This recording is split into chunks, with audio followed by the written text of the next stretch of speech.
Hey everyone, welcome to Tech Tales. I'm so pumped you're here today. We're diving, quite literally, into a mystery. Why are deep-sea creatures surfacing? I picked this topic because the deep sea is like an alien world right here on Earth. It's home to creatures so bizarre they make sci-fi look tame, and lately they're showing up where they shouldn't. A 2023 study reported a 20% increase in deep-sea creature sightings near the surface over the past decade. This is crucial. It's not just about weird fish, it's about the health of our oceans and maybe even the origins of life itself. So, let's take it slow, get curious, and explore the abyss together. Let's start with the creatures stealing the spotlight. Take the sea devil or anglerfish, a nightmare with teeth and a glowing lure on its head to snag prey, or the oarfish, a silvery snake-like giant that can stretch 50 feet long. In Japanese folklore, oarfish are Ryugu no Tsukai, messengers of the sea god, linked to earthquakes and tsunamis. A 2019 paper noted oarfish strandings in Japan often preceded quakes, though the link's not proven. Lately, oarfish are washing up everywhere. California in 2023, Mexico in 2024, even Taiwan. But they're not alone. Creatures like the giant phantom jellyfish, with its ghostly red tentacles, the smooth lumpfish, looking like a grumpy balloon, and the black sea devil anglerfish are popping up near the surface too. Why are these deep dwellers leaving home? To understand this, we need to know where these creatures live and why they're built so strangely. Let's dive into the ocean's layers. The ocean's like a skyscraper with different floors, each weirder than the last. First, the sunlight zone. From the surface to 200 meters, it's bright, colorful, think coral reefs and clownfish, because sunlight fuels photosynthesis. Below that, the twilight zone, 200 to 1,000 meters, where only faint blue and violet light sneaks through. Here you find oddballs like the strawberry squid, with its mismatched eyes, or the bloody bellycomb jelly, which uses red to vanish in dim light, per a 2021 study. Then, the midnight zone, 1,000 to 4,000 meters. No sunlight, just darkness. This is home to bioluminescent stars like the vampire squid and anglerfish. Deeper still, the abyssal zone, 4,000 to 6,000 meters, and the Hadal zone, down to 11,000 meters in trenches like the Mariana. These are the least explored, home to the Dumbo octopus, flapping its ear-like fins. Bioluminescence is the deep sea's superpower. It's when creatures make their own light, like living lanterns. A 2020 study explains how it works. A chemical reaction with luciferin and luciferase, like a glow stick snapping to life. Why glow? Anglerfish use it to lure prey, vampire squid flash to scare predators, and some shrimp even spit glowing clouds to escape, In the midnight zone, where it's pitch black, 76% of creatures glow, says a 2017 survey. It's not just survival, it's communication like fireflies in the ocean. But these glowing critters are showing up where they don't belong. Yep, commute, because the ocean's got the biggest migration on Earth.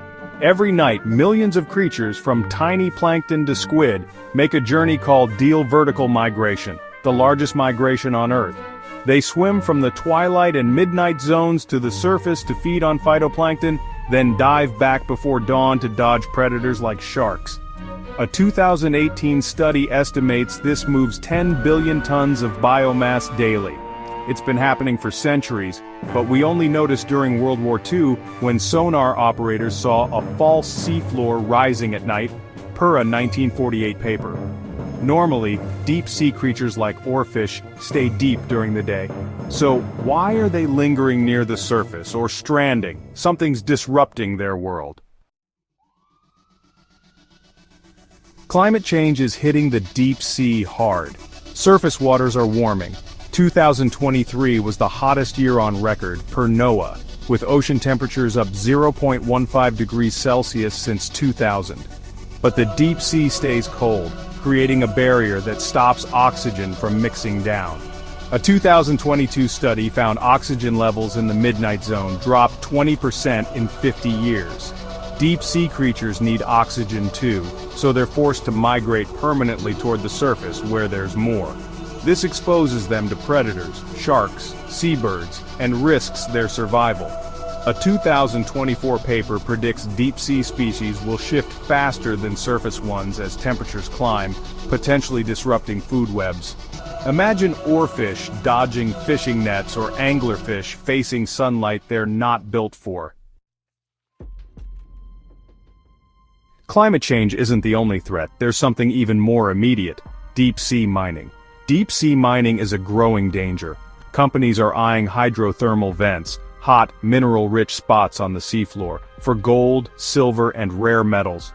These vents are biodiversity hotspots, home to unique creatures like the scaly-foot snail, which has iron-plated legs and a heart 100 times larger than its body, per a 2019 study.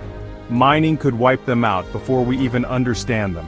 A 2023 report warned that mining near vents could destroy ecosystems in months, with recovery taking centuries.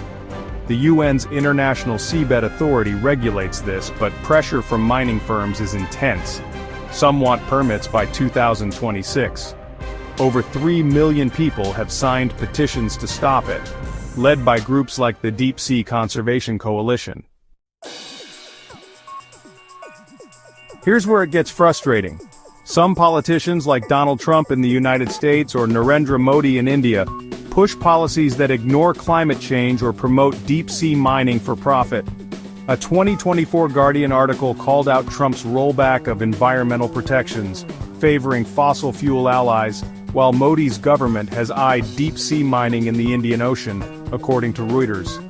This kind of crony capitalism puts profits over the planet, risking creatures we're only starting to know. But there's hope. Activists are fighting back. The Deep Sea Conservation Coalition, backed by NGOs and scientists, is pushing for a global mining moratorium. Countries like France and New Zealand have banned deep-sea mining in their waters, per a 2023 BBC report. You can help, share this video, sign a petition, or call out leaders who dodge the science. Why does this matter so much? The deep sea isn't just about weird creatures, it's tied to the story of life itself. Here's a mind-blower. Life on Earth might have started in the deep sea. A 2019 Nature Geoscience study suggests hydrothermal vents, with their heat and chemicals, could have sparked the first microbes 4 billion years ago. These vents are like cosmic cradles, nurturing life in conditions like early Earth. Destroying them with mining or ignoring climate change isn't just about losing oarfish or snails. It's tampering with the cradle of life. That's why Tech Tales is shining a light on this. We need to protect the deep sea, not just for its creatures, but for what it teaches us about who we are. Thanks for diving deep with me, Tech Tales crew.